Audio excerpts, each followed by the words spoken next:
Bonjour. Bonjour. Pouvez-vous vous présenter en quelques mots? Oui, bien sûr. Donc, je suis Marie-Pierre Delinière. Je suis donc psychologue du travail, titulaire d'un master en psychologie du travail depuis 2004. C'était hier.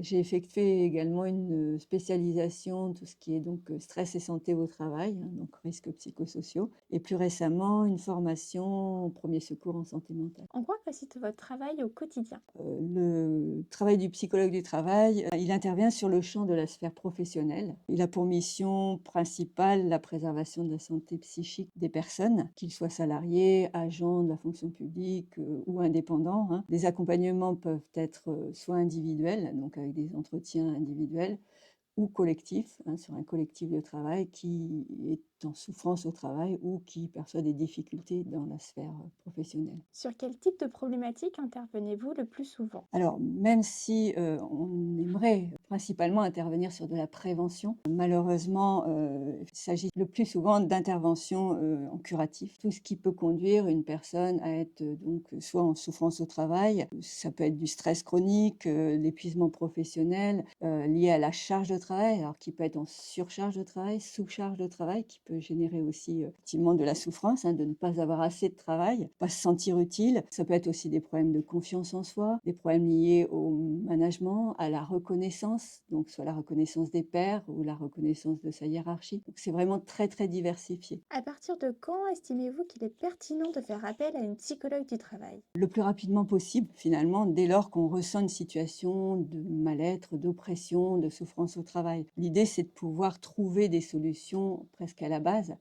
pour éviter de reconduire ou de reproduire ou de poursuivre une situation dans laquelle on ne se sent pas à l'aise. À partir du moment où ça impacte la santé physique, psychique, que l'on commence à avoir, des troubles, il ne faut pas hésiter à consulter son médecin qui pourra aussi, au-delà du traitement médicamenteux, orienter vers des spécialistes comme la psychologue du travail. Quels sont les signaux d'alerte à ne pas négliger? Alors, il y en a plusieurs. Un changement de comportement, hein, qui peut se traduire par de la tristesse, de l'irritabilité, une perte d'intérêt, perte de confiance en soi. Ça peut être aussi une baisse d'empathie quand on travaille, par exemple, avec des usagers, où on supporte plus trop, ou les collègues ou, les usagers. Manque de tolérance, une consommation parfois inhabituelle, d'alcool ou de médicaments, voire de drogue. Et puis des signes cliniques aussi, hein, qui peuvent apparaître. La boule au ventre avant d'aller travailler, les pleurs, sans raison apparente, ça peut être, manque de sommeil, d'appétit, trouble, général de la santé. À qui s'adresse la psychologue du travail? À toute personne, si je puis dire, donc qu'il soit salarié, qu'il soit agent de la fonction publique, indépendant,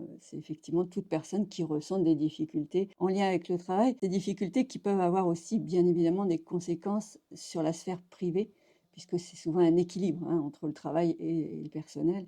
Effectivement, c'est rarement opaque entre les 2 et ce qu'on ramène parfois du travail, interfère aussi sur la sphère privée. Quelle est la différence entre une psychologue du travail et une psychologue clinicienne? La psychologue clinicienne va plutôt prendre en charge tous les troubles liés à des troubles psychiques, cognitifs, comportementaux, qui sont hors de la sphère du travail, hein, qui sont effectivement, des besoins, pour proposer une thérapie. Souvent, c'est beaucoup plus long et puis la psychologue clinicienne va aller rechercher un petit peu plus parfois dans l'enfance, qui peut conduire aujourd'hui à des comportements, en tant qu'adulte. La psychologue du travail, elle est, comme je le disais, plus, en lien avec tout ce qui se passe autour du travail. Comment peut-on vous solliciter? Où peut-on trouver des informations ou vous contacter? Alors, je vais effectivement faire des séances, au sein de la maison de santé de Neufchâtel-en-Bray. Donc pour tout renseignement ou pour me contacter, donc, actuellement, c'est soit par mail, mp.delinière@gmail.com ou par téléphone, donc 06 23 26 01 59 ou des renseignements auprès du secrétariat de la maison de santé de Neufchâtel-en-Bray. Est-ce que les consultations sont prises en charge ou financées dans certains cas? Pour les psychologues du travail, en principe, non, pas encore. Cependant, il convient quand même d'interroger les mutuelles qui parfois peuvent prendre en charge jusqu'à 2 séances. Avez-vous un petit message à faire passer? Oui, alors,